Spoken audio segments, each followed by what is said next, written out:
All right, so we're looking at a retelling of a creation story from a European perspective. So right away, we know this is going to be biased. But the reason I like to do this is sometimes it's the only way we can get to the history. Um, if the documents have been lost or if they were never written down, um, the storytellers themselves haven't survived, right?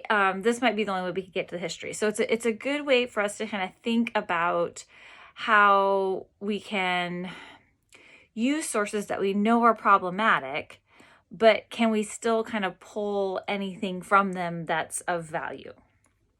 We're pretty much going to agree that they are biased, and in that respect, they're difficult for us to use. But again, something for us to think about. So oftentimes when we discuss this document in class, initially students completely dismiss it. And they're like, nope, there's nothing we can use in this. And that's fair, right? I mean, it starts off with, saying that the Indians are somewhat wild. These young Indians are somewhat wild, right? So right there, we know this person has a biased perspective.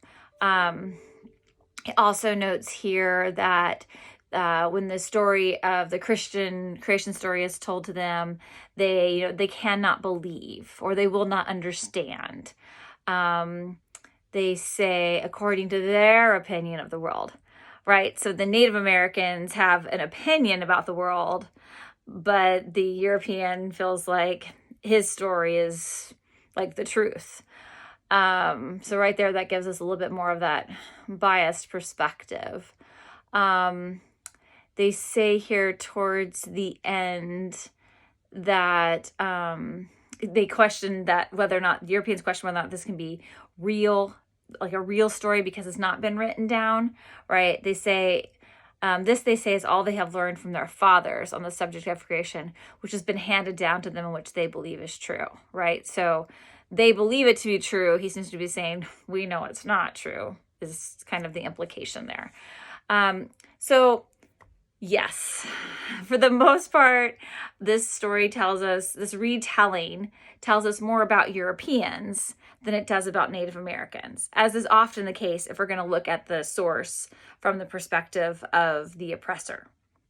But if it's all we had, this person does in the retelling tell us that everything started with a woman, because we're trying to see if we can pull anything from women who fell from the sky. So we do know that creation began with a woman falling, that before that the world was covered in water. He notes that she's pregnant. He says gross or corpulent. He doesn't mean gross like disgusting, how we use gross today. He means gross like she's enlarged. It's a different usage of the word. And corpulent also means a similar thing, just larger.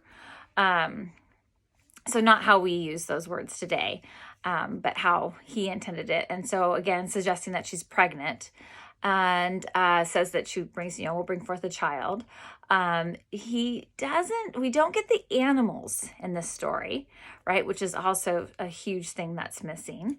And she's not initially kind of seen as the person that's helping to create the world. It's just like they kind of showed up, right? So it is requiring a lot of connections to be made, and again, mostly overlooks the way in which the story was told when we put it from an indigenous perspective. But at the very least, we have a woman, the origins of the world starting with her, and the land kind of growing and increasing after her arrival. Again, though, I think we'll all agree that it's mostly a reflection it mostly tells us something about Europeans as opposed to Native Americans. Again, though, the point was just to kind of get us thinking about how we're using primary sources and whose perspective we're looking at when we look at primary sources. All right. If you have any questions, you can put those in the discussion board that goes along with our class. Send me an email. Take care. Bye-bye.